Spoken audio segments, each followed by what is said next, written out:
Na leo ni Jumapili nzuri kabisa, mtazamaji popote ulipo, karibu sana kwenye kipindi cha kutoka kanisani tarehe 9 ya mwezi wa 8 2026. Matumaini yangu ni kwamba umekuwa na wiki njema sana kutoka tumia Jumatatu toka tulipoachana pasika Jumapili iliyopita mpaka leo. Bila shaka umekuwa na wiki nzuri na hata pia Jumapili imekuwa ni Jumapili njema sana kwako. Tunakutana hapa kila Jumapili kwa ajili ya kuweza kufahamu matukio mbalimbali ambayo yamejiri kwenye ibada. Kawaida huwa tunapata nafasi ya kuweza kushiriki ibada, tunarekodi kidogo, tunapata nafasi ya kuweza kuonesha angalau kwa uchache kile ambacho kimezungumzwa, lakini pia washirika ambao wamepata nafasi ya kuweza kushiriki ibada yapi hasa imekuwa maoni yao mara baada ya kuweza kushiriki ibada hiyo. Yamkini wewe pia ni miongoni mwa hao kati ambao wamepata nafasi ya kuweza kushiriki ibada leo.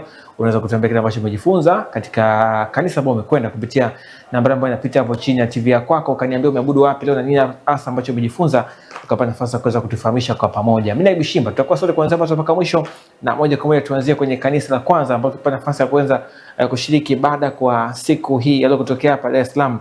Namkaribisha kwako Malkia Jumbe akiwa na undani wa taarifa ifuatayo.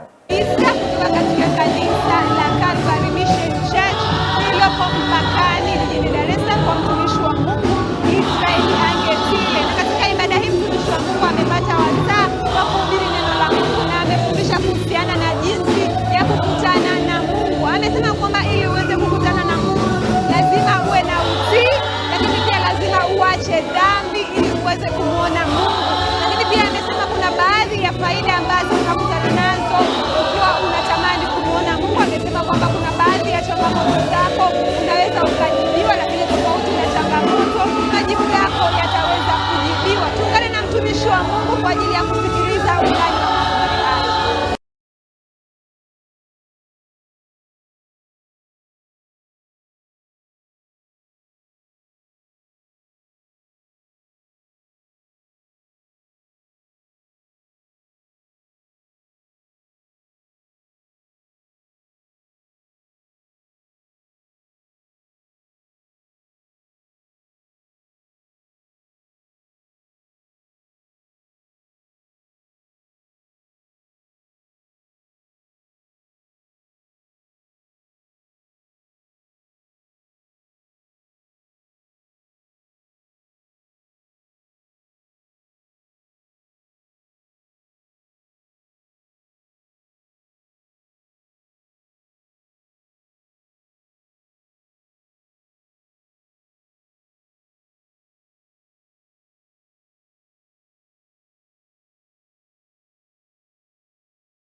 Hata kila mtu aliyekuwa akitaka neno kwa Bwana akatoka akaenda hata hema ya kukutania alikuwa nje ya malango. Hallelujah. Praise God. I repeat. Ninarudia. Hallelujah. Anyone inquiring of the Lord would go to the tent of meeting outside the camp. Hata kila aliyekuwa akitaka neno kwa Bwana akatoka akaenda hata hema ya kukutania iliyokuwa nje ya malango. The house of the Lord we can't compare with the own house. Nyumba ya Bwana huwezi kulinganisha na nyumba yako. We can't compare with the own rooms. Hatuwezi tukalinganisha na We can't compare with any office. hatuwezi tukalinganisha na ofisi yoyote. It is above everything. Ni zaidi ya kila. The Bible says anyone with any inquiry, he could go to the tent of meeting to do what? To present his needs or her needs before the Lord. Praise God. Hallelujah. So people of God, you have some time to arrange your programs and come queue next year for your needs. Hallelujah. Praise God. It is very important. You go on the house of the Lord. You take all your inquiries, all your needs, all your problems, all your shortcomings. Come to the house of the Lord and pray. God will answer you. Praise God. Hallelujah. Amen. The house of the Lord belongs to God. For everybody. Sin can separate us from God. Sin is a stumbling block for you to meet with God. So God wanted to meet with his people. He said, Moses, go and speak to the people of Israel. I want to meet with them. Tell them to prepare themselves. Hallelujah. On the third day I'll meet with them. So the one, the two, they are supposed to prepare themselves. Let me ask you a question. Man of God or woman of God, have you ever prepared yourself to come to the house of the Lord? Do you pray before coming to the house of the Lord?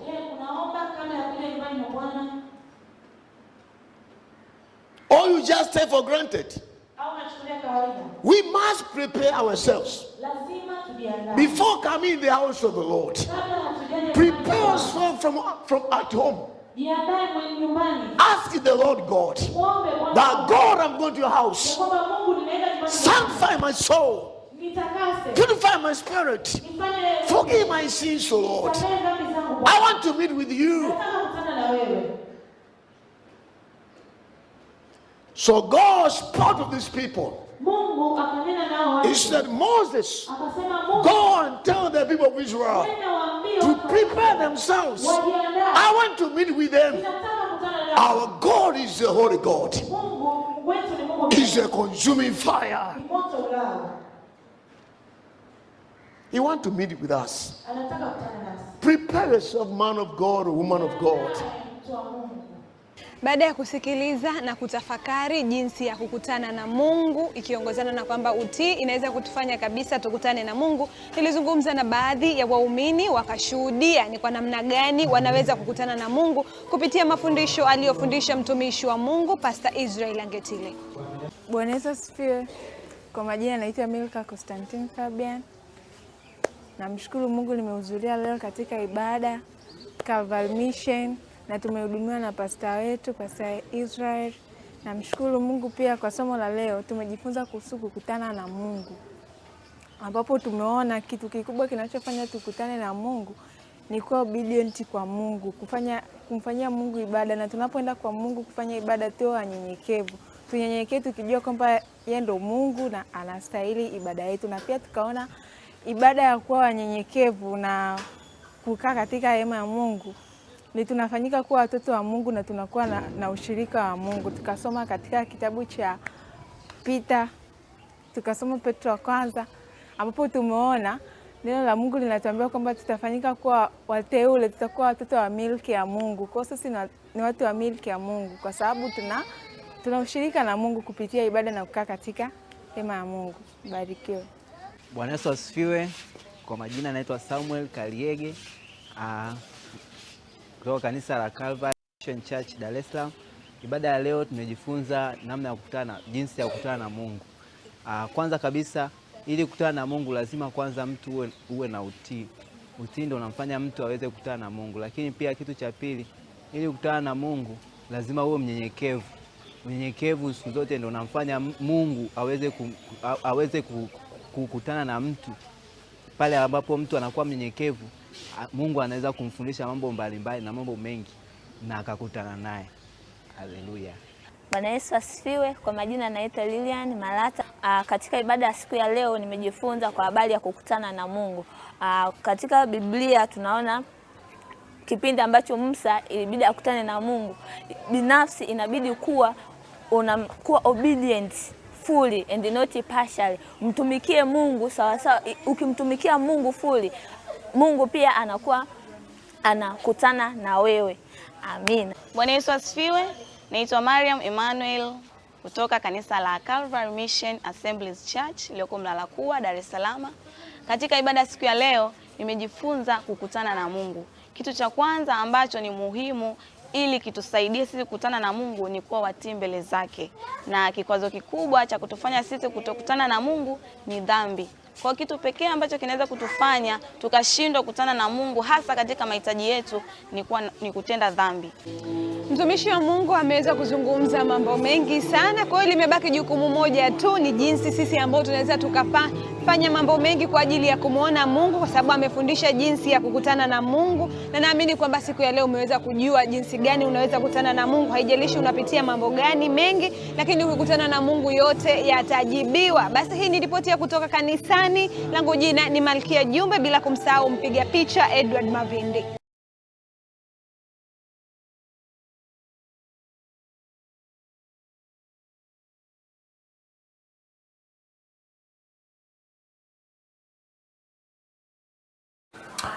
Tunazidi kusonga mbele mtazamaji, unafuatilia kipindi kutoka kanisani kutoka Habari Maalum TV na umetoka kutazama hapo taarifa hiyo. Sasa tunasonga moja kwa moja kwenye kanisa jingine ambapo tulipata nafasi ya kushiriki ibada leo. Tuungane na Esther Peter ambaye pia alikuwa miongoni mwa watu ambao walishiriki ibada kanisani, na hii hapa ni taarifa yake. Ni katika kanisa la TAG MCC Tegeta Wazo kwa mchungaji Elia Mtokambali. Leo nimeabudu hapa. Wewe umeabudu wapi? Lakini kitu ambacho nataka nikwambie ni Bwana, leo tumeabudu hapa, tumemsifu Mungu, tumeabudu, lakini pia tumekula na chakula cha kiroho. Neno ambalo limehubiriwa hii leo ni kutoka kwa mchungaji Simon ambaye amehubiri jinsi ya kushinda vita vya utambulisho wa mwana wa Mungu. Je, vita yako wewe unaijua? Ama unadhania tu kuna vita ya kimwili lakini vita ya kiroho bado hauifahamu? Lakini katika ujumbe huo mchungaji ametaja vitu kama 4 ambavyo vinaweza vikamkwamisha mtumishi wa Mungu asiweze kushinda vita ya utambulisho wake. Mimi nisikumalizie utamu wote. Twende tukamsikilize mchungaji, alafu hapo baadaye tutasikiliza ama tutatazama washirika kitu ambacho wamejifunza katika ibada ya leo. Kushinda vita ya utambulisho wa mwana wa Mungu. Anaandika hapa Mtume Yohana kwenye kitabu cha waraka wa kwanza wa Yohana sura ya 3 mstari wa 1. Anasema lile lililokuwako tangu mwanzo, tulilolisikia, tuliloliona kwa macho yetu, tulilolitazama na mikono yetu ikalipapasa kwa habari ya neno la uzima. Na uzima huo ulidhihirika, nasi tumeuona, tena twashuhudia na kuwahubiri ninyi uzima ule wa milele uliokuwako kwa Baba ukadhihirika kwetu. Hapa anazungumza habari za Yesu Kristo ambaye ni neno la Mungu lililokuja duniani. Biblia inasema ni neno lililoingia kwa mwanadamu likavaa sura ya mtu. Biblia inasema neno likafanyika mwili. Bwana Yesu asifiwe sana. Anazungumza ufunuo ambao wakati mwingine uliwachanganya watu. Nakumbuka wakati fulani Yesu akawaambia watu kwamba mimi nilikuwako hata kabla ya baba yenu Ibrahimu. Wakachanganyikiwa, inakuaje wakati tunamuona hapa ni mtoto wa Yusufu? Lakini jinsi Yohana alivyomfunua, hajamfunua kama mtoto wa Yusufu, amemfunua kama mwana wa Mungu aliye hai. Haleluya! Urithi wa Mungu kutunza maisha yetu, ni urithi wa Mungu kutunza ndoa yako, ni urithi wa Mungu kutunza watoto wako, ni urithi wa Mungu kutunza kazi yako, ni urithi wa Mungu kutunza biashara yako. Na mimi ninakuombea kwa jina la Yesu Kristo, Bwana katunze maisha yako, Bwana katunze uzima wako, Bwana katunze biashara yako. Maana utashangaa mambo yako unaanza yanaharibika, ni kama yanaishia njiani. Unaanza mambo yanaharibika, unaenda unaona vitu vinaharibika, kwa sababu jambo la pili ambalo shetani anafanya nalo vita dhidi ya wana wa Mungu ni eneo la uzima. Kisha Yesu akapandishwa na Roho nyikani ili ajaribiwe na Ibilisi. Biblia inasema akafunga siku 40. Kabla ya kujaribiwa alifunga siku 40. Ziko nadharia kadhaa, watu wanasema alifunga labda kwa ajili ya maandalizi ya huduma yake. Ni sahihi kabisa, lakini Biblia imetaja wazi hapa kwamba kwa nini alipandishwa na Roho nyikani. Biblia inasema ili akajaribiwe na Ibilisi, lakini kwa sababu lilikuwa jaribu liko mbele yake, na ndio maana kuna kitu kilitangulia kwanza ambacho ni maombi ya mfungo. Na maombi haya ya mfungo yalifanya shetani alipokuja, licha ya kwamba alibeba mifumo ya kutaka kumuingiza Yesu, lakini kwa sababu alikuwa mwana wa Mungu na ndani yake maombi yalikuweko, alikuwa tayari ameshaicheza ile vita kwenye ulimwengu wa roho, na ndio maana baadaye ikawa rahisi akashinda bila kutumia nguvu. Watu wa Mungu, tunapowekeza kwenye maombi huwa tunashinda vita kabla hazijaanza. Wapendwa, maombi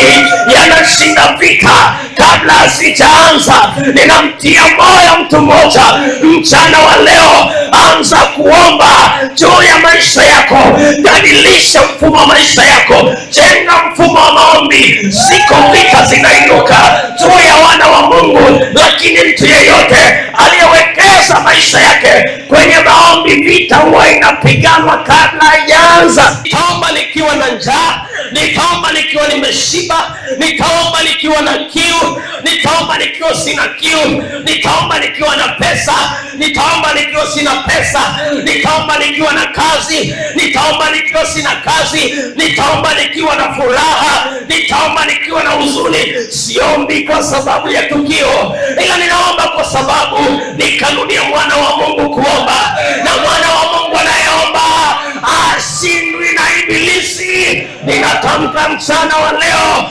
pokea neema ya kuomba katika jina la Yesu aliye hai.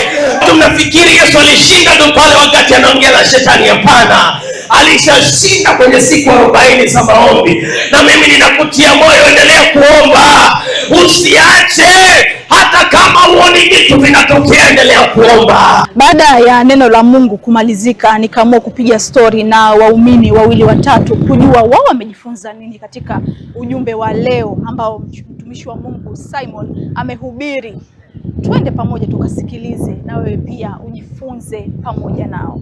Kwa majina naitwa Samuel Filipo Mbilo. Ujumbe wa leo mimi kwangu umenibadilisha sana maisha yangu, na umenitia nguvu ya kusonga mbele, umenipa nguvu ya kuendelea. Jina anaitwa Catherine Meda. Kuamini neno ili kupata vitu vinapita, ila neno linaishi milele na milele.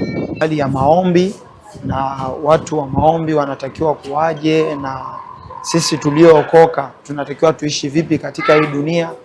Kwa kweli nimejifunza mambo mengi ambayo yamenijenga kwa maisha yangu, kwamba natakiwa nitambue kwamba nilipo hapa duniani mimi ni mwenyeji wa mbinguni. Kwa hiyo natakiwa niishi katika maisha ya wokovu, maisha ya maombi na maisha ya kusoma neno kwa bidii. Unaitwa Naomi Atanas, ninasali kanisa la MCC kwa mchungaji Elia Winston kutoka mbali. Ukiwa kama Mkristo, siku ya Jumapili ni siku ya kwenda kukutana na Mungu, ni siku ya kukutanika, maana hata neno la Mungu linasema wakutanapo wawili watatu Mungu yupo katikati yao.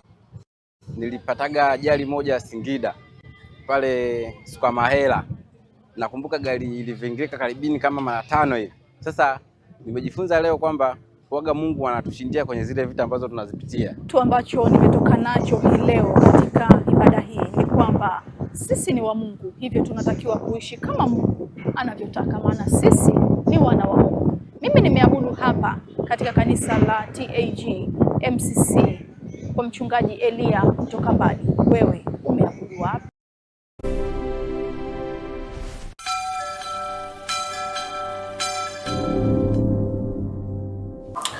Shukrani sana Esther Peter kutokea hapa kanisa la TAG. Sasa tuelekee moja kwenye kanisa la FPCT Mwenge hapa Dar es Salaam kwa mchungaji David Nkone. Pia ibada imefanyika na alipata nafasi ya kuweza kushirikisha neno kwa siku ya leo. Hichi ni sehemu tu katika kile ambacho alipata nafasi ya kuweza kuhubiri kwa siku hii. Kwa hiyo unapotaka kupambana katika vita yoyote, lazima kwanza ujue mambo yafuatayo ya muhimu. La kwanza, adui yako ni nani? Lazima utambue vema adui yako ni nani. Tambua vema adui yako ni nani. Muhimu sana. Muhimu sana sana kabisa. Utambue adui yako ni nani kabisa. Lakini tena utambue vile vile uwezo alionao, silaha anazozitumia. Lazima ujue anajificha wapi, anatumia mbinu zipi katika kushambulia kwa ufanisi na kushinda. Lazima unajua hiyo. Lazima. Ni muhimu sana. Yaani ukiingia kwenye mapambano hujui hii, umepigwa. Pili, tambua vyema nafasi yako wewe. Ujitambue wewe na nafasi yako. Wewe ni nani? Na katika Mungu wewe ni nani? Kama una uhakika amekwisha kukufanya mwana katika familia yake, si ndio? Maana yake una uhalali, unayo access. Huwezi kutishwa, maana tayari umekwisha kufanywa raia wa ufalme. hapa duniani. Mwokozi Yesu. Lakini tena huu unajua vile vile katika kutambua vema nafasi yako, wewe ni nani, uwezo ulionao. Una uwezo gani katika Mungu? Una uwezo gani? Ndio yanasema vaeni silaha zote za Mungu. Maana yake chukueni huo uwezo sasa, ili mwende mkakabiliane. Chukueni huo uwezo. Una uwezo gani? Je, unajua hizo silaha? Unazitambua zinavyofanya kazi? Unajua. Lakini tena ukizitambua, unajua namna ya kuzitumia. Maana unaweza ukapigwa nazo eti. Ndio maana ni muhimu sana, lazima ujue. Lakini jambo la tatu, unapotaka kuingia katika kupambana katika vita ya kiroho, ni lazima uhakikishe kwamba wewe sio majeruhi. Huna majeraha. Iwe ni ya mwili, iwe ni ya nafsi, iwe ni ya huna. Lazima uhakikishe kwanza umepata matibabu. Huwezi kuingia kwenye vita ya kiroho na una uchungu. Mbona unapigwa asubuhi tu? Huwezi kuingia kwenye vita ya kiroho na una wivu. Unaona tu unapigwa kesho yake asubuhi tu. Huwezi kuingia kwenye vita ya kiroho na umejeruhika nafsi. Haiwezekani. Ndio maana lazima uwe mwangalifu sana kabisa. Kwa hiyo kushinda katika vita ya kiroho kunachangiwa sana na utekelezaji wa ufahamu na utekelezaji wa mambo haya tunayoyataja. Kuna watu mchana na usiku wanapanga kabisa usifanikiwe, usichomoke, usitoke kabisa, usifaulu kabisa. Haya ya kuepuke kabisa silaha hii hapa. Akasema hivi, haya ndiyo wanayoyawaza kuyafanya, wala sasa hawatazuiliwa neno wanalokusudia kulifanya. Hawatazuiliwa. Na anayesema ni Mungu. Mstari wa 7 anasema haya na tushuke. Anazungumza katika wingi. Anazungumza katika wingi. Haya na tushuke huko. Mungu kwa kawaida huwa anamfuata mtu, anafuata tatizo, halisubiri, analifuata kule liliko kabla halijamfikia. Anatufundisha sisi kushughulikia tatizo kabla halijakufikia. Ndio maana huwa anatujulisha kwanza yanayokuja kabla hajatufikia. Sijui naongea na watu hapa tu. Anakupatia taarifa za mwanao, taarifa za mumeo, taarifa za biashara yako, taarifa ya kazi yako, taarifa ya masomo yako, taarifa ya afya. Anakujulisha. Na anaweza akakwambia hawa hapa kikao kinaendelea. Sasa anasema haya na tushuke huko tuwachafulie usemi wao. Tuwachafulie usemi wao ili wasisikilizane maneno wao kwa wao. Hii ni silaha ya hatari. Na ndio Mungu ameitumia hii tangu zamani. Sema tuchuke tu. Wewe umepewa hiyo mamlaka. Umepewa hiyo mamlaka. Wale wote wanaootea mabaya nchi yetu hii kwa kupitia hii mifumo, tunamwambia Mungu, nasema hivi, tunamwambia Mungu awachafulie usemi wao. Awachafulie usemi wao. Wasipatane kwa lolote kabisa. Wale wote ambao wanakaa vikao ili kutengeneza utaratibu wa kukuasiri wewe, iwe kimwili, iwe kiroho, Mungu aingilie kati. We kazi yako ni kutamka tu, tunawachafulia. Maana anakaa ndani yako. Sasa huyu Mungu tunazungumza habari zake, anakaa ndani yako. Kwa hiyo nasema nawashukia huko mliko. Nawashukia huko mliko. Uwachafulie usemi wao ili wasisikilizane. Wanasema tunawachafulia ndimi zao, msipatane kwa lolote. Huyu akisema hiki, huyu haelewi, na huyu akisema hiki, na huyu haelewi, ili kikao kivunjike. Na uzuri wa hii silaha hii, naomba ushike sana sana, usihangaike na wanadamu, wapelekee moto tu katikati yao, pindua meza zao. Hii silaha ndio inaweza inaweza kusaidia wasipatane kwa lolote baya kinyume chako, wasipatane kwa lolote baya juu ya nchi, wasipatane kwa lolote baya juu ya familia, wasipatane kwa lolote baya juu ya ukoo, wasipatane kwa lolote baya kuhusu biashara yako, wasipatane kwa lolote baya kinyume na masomo yako, wasipatane.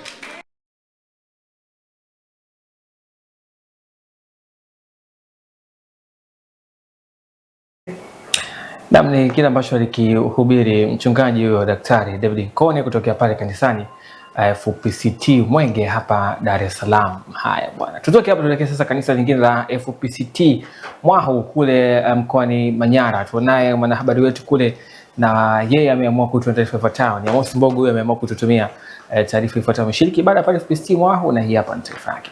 Shalom ndugu mtazamaji wa Habari Maalum TV, na hapa ni Mwahu kwa mchungaji Samuel Muke.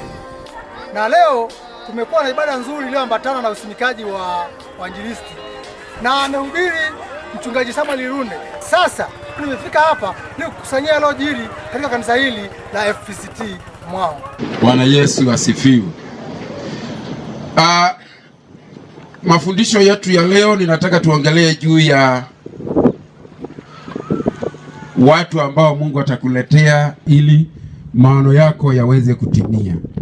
Na ninachojua kila mtu anaona ramani ya mbele. Watu wote waliokoka, watu wote walioitwa kwa jina la Bwana, watu wote waliomkubali Yesu, hata watu wengine wa kawaida, kila mtu kwa ufahamu wa kawaida tunaona vitu vikubwa ambavyo tunakusudia kutimiza katika maisha yetu. Mungu anakusudia kwa hayo aliyozungumza na wewe, kwa hayo aliyokuonyesha, kwa hayo unayowaza yafanyike kwa viwango vya juu wala sio kwa viwango vya chini. Katika Biblia tunaweza tukaona maono ya mtu mmoja alikuwa anaitwa Yusufu.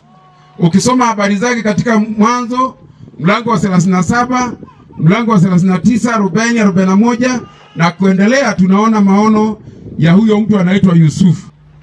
Anaanza kueleza mambo yanayohusu ndoto zake, mambo anayoyaona mbele ambayo bado hayajaji. Wakazidi kumchukia. Lakini katika hayo tujue kusudi la Mungu ni Yusufu asafiri afike kwenye maono.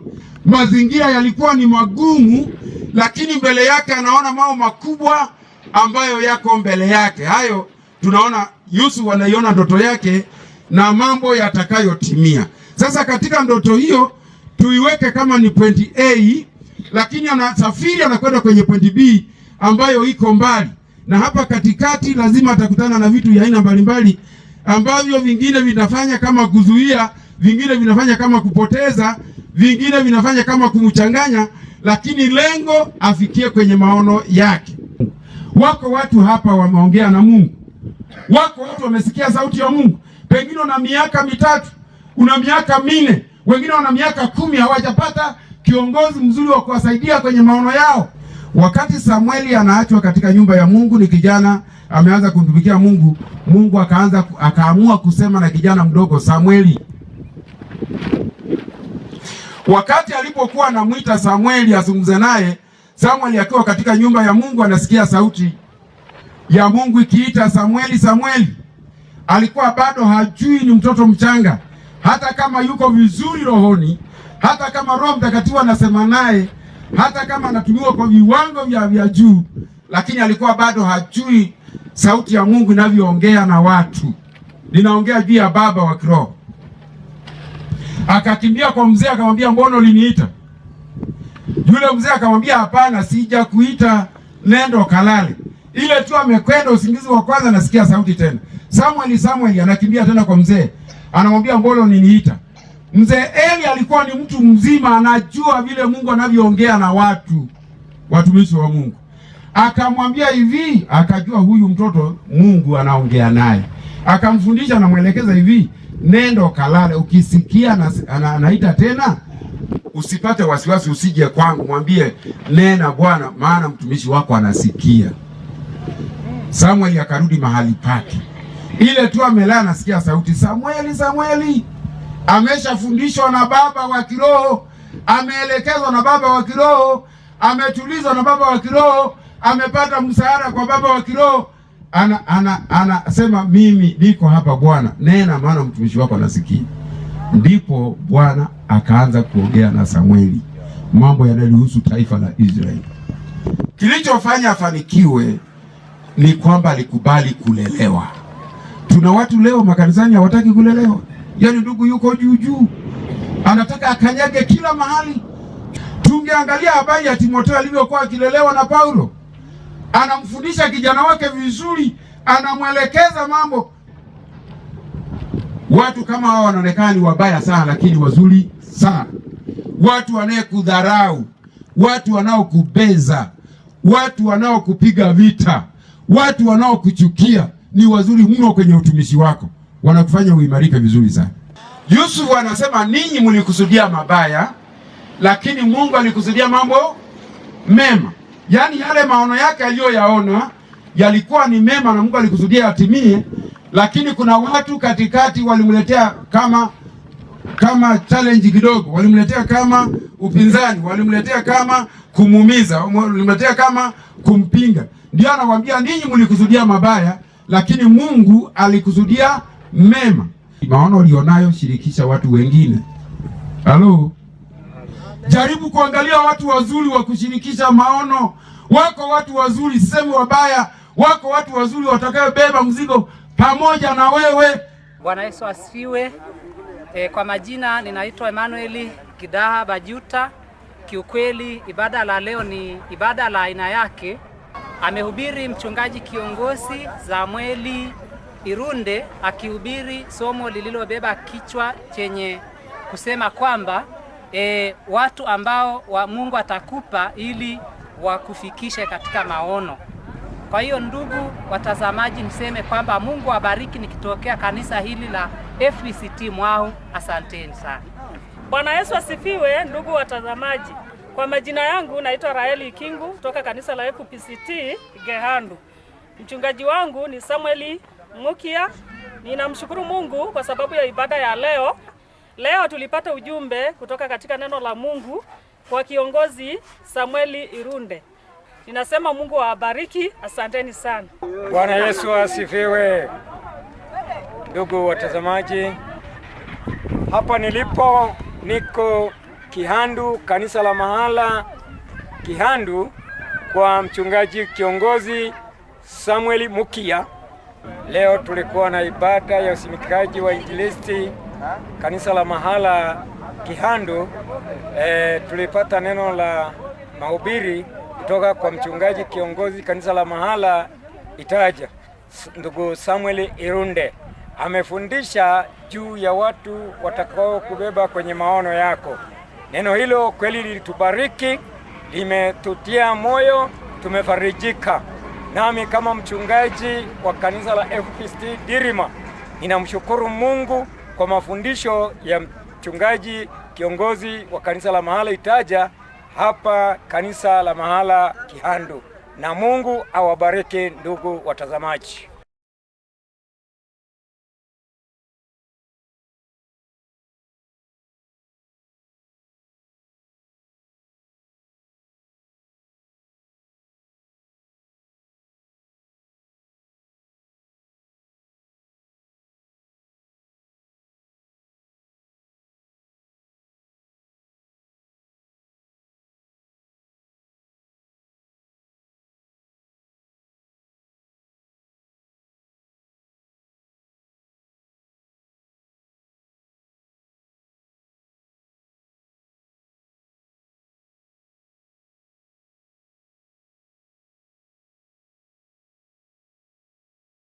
Bwana Yesu asifiwe. Nikuletea ripoti hii ni mimi Charles Nyorobi kutoka FPCT Besania, kanisa lililopo Shinyanga mjini, maeneo ya Ndembezi Mazinge, kwa mchungaji kiongozi Aniseti Ladislaus Jeta, ambapo leo hii tumekuwepo na ibada nzuri ambayo imeongozwa na mtumishi wa Mungu Mama Askofu Mkuu wa jimbo hili la Shinyanga, Mama Kuyege, ambaye leo hii ndio amekuwa mnenaji mkuu katika ibada ya leo, na ameweza kunena ujumbe unaosema funguo za utoaji, ambapo mtumishi wa Mungu ameweza kuzungumza au kunena mambo mengi mazuri ambayo yanaweza yakatujenga kwa namna moja ama nyingine juu ya swala la utoaji, na amegusia pointi 3 muhimu ambazo zinatufanya tuwe watoaji. Pointi ya kwanza ambayo mtumishi wa Mungu ameizungumza ni kwamba lazima tuwe na moyo mnyofu, yaani ili uwe mtoaji inapaswa uwe na moyo mnyofu. Pointi ya pili ambayo mtumishi wa Mungu amefundisha ni kwamba lazima tuwe na ufahamu ulio mzuri, ufahamu sawa, tuwe na ufahamu ambao Mungu ametufungua yeye kwa ajili ya kuweza kutambua mambo mbalimbali ambayo yanahusu namna ya elimu ya utoaji. Pointi nyingine ambayo mtumishi wa Mungu ameweza kuzungumza ni kwamba tunapaswa tuwe watii. Utii ni muhimu sana kwa kila jambo. Tunapaswa tuitii sauti ya Mungu, tunapaswa tulitii neno la Mungu ambalo lenyewe linatupelekea moja kwa moja katika hatua hiyo ya utoaji. Na mpenzi mtazamaji, naomba nikupeleke moja kwa moja ukaweze kusikia kile ambacho mtumishi wa Mungu amefundisha siku ya leo. Karibu sana. Nasema hivi, funguo za utoaji. Funguo za utoaji au funguo za kutoa. Kuna wakati mioyo ya watu imefungwa. Kwenye eneo la utoaji, asilimia kubwa ya watu wengi, Wakristo wengi, warokole wengi, fahamu zao kwenye eneo la utoaji zimefungwa. Kama fahamu zimefungwa, hata hawawezi kumwelewa Mungu kwamba anazungumza sasa. Funguo namba 1, ili mtu aweze kumtolea Mungu, lazima awe na moyo mnyofu, moyo ulio salama. Moyo ulio salama, moyo mwema, moyo mwadilifu au mwaminifu. Kwa mtu mwenye moyo ulio salama, moyo mnyofu, akifundishwa kumtolea Bwana, akifundishwa kumtumikia Bwana, anashika neno. Analishika neno, sio kulishika tu na kuelewa na kwanza kusimulia. Anashika neno na kuliishi, anashika neno na kulitenda. Yaani anaingia kwenye utendaji mara moja. Akasikia anaambiwa toa hela, hapo ameshasikia neno limesema, Mungu anazungumza, moyo wake ni mnyofu, mara moja anafanya.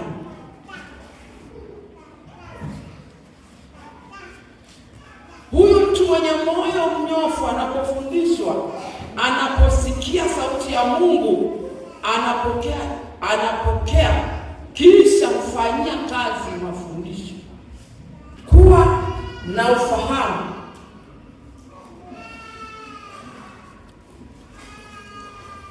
Kama akili ya mtu imefungwa kuhusu Mungu, mtu huyu hawezi kutoa. Kama fahamu za mtu huyu zimefunguliwa, ufahamu wake umefunguliwa, akaelewa kwamba vitu vyote ni mali ya Bwana, huyu mtu anaweza kutoa.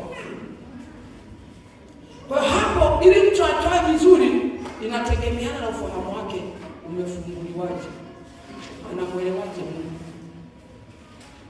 Bila kumwelewa Mungu, mtu hawezi kutoa. Bila kuelewa kwamba vitu vyote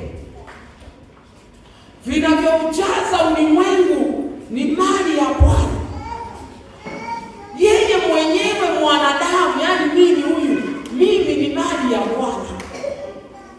Kwa hata zile pesa ninazozipata ni za Bwana, wale mbuzi ninaowapata ni mali ya Bwana, ile mipunga ninayoipata ni ya Bwana,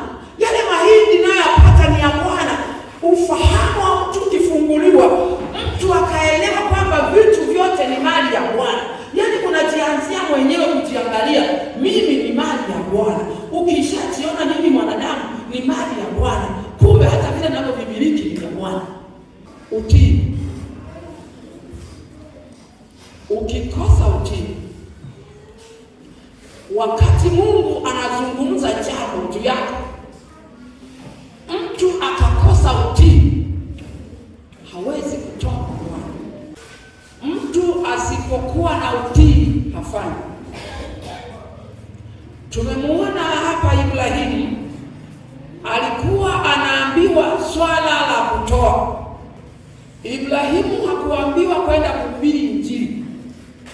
Ibrahimu aliambiwa amtoe mwanaye Isaka wa pekee, mtoto wa pekee, mtoto aliyesubiriwa miaka, kiasi kwamba Ibrahimu ilifika mahali tumaini la kupata mtoto halikuwepo tena, maana umri ulienda sana, hawajapata mtoto. Lakini Mungu akampa Ibrahimu mtoto, huyo mtoto mmoja wa pekee, Isaka wa pekee, mtoto wa ahadi.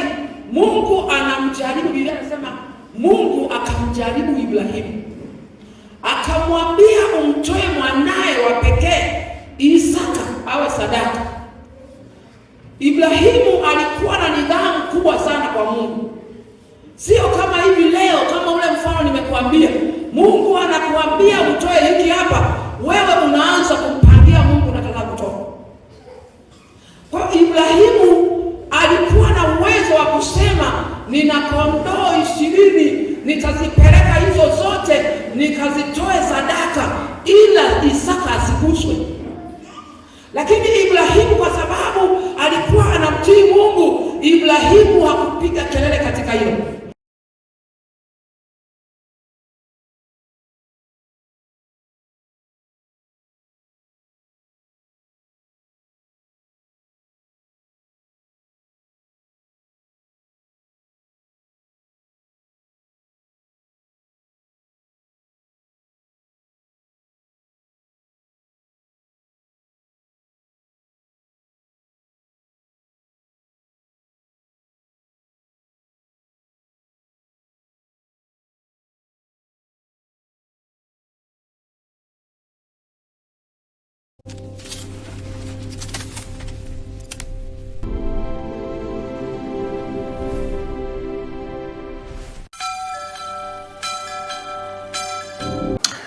Haya, hiyo ni taarifa kutokea pale kanisa la FPCT Bethania Shinyanga. Ulitoka kusema taarifa kutokea pale Manyara na baadaye ikafuata hapo taarifa kutokea pale mkoani Shinyanga kanisa la Bethania. Hivyo ndivyo ambavyo imeweza kutokea na kujiri kanisani kwa siku ya leo. Mimi nikushukuru sana wewe ambao umekuwa na sisi. Tupata nafasi ya kuweza kutazama mengi kutokea hapa Dar es Salaam, Manyara, lakini pia pale Shinyanga, kuona kile ambacho kimejiri kwenye makanisa yetu kwa siku hii ya leo. Asante sana, shukrani zaidi kwa mtazamaji wa kufuatilia, na asante pia kwa mshiriki na sisi moja kwa moja kwa njia mbalimbali. Mungu akubariki sana. Wiki ijayo ndio inaanza hivyo, endelea pia kujiandaa vyema kwa ajili ya kongamano kubwa kabisa la wanawake wachungaji ambao inafanyika kuanzia tarehe 19 mpaka tarehe 21 mwezi huu wa 8 pale katika ukumbi wa mikutano wa kanisa FPCT Chidengwa mkoani Dodoma. Tutaona kitakachotokea hapa. Lakini mimi nikushukuru sana kwa na sisi. Uwe na usiku mzuri. Mimi ni Wishimba, kwaheri.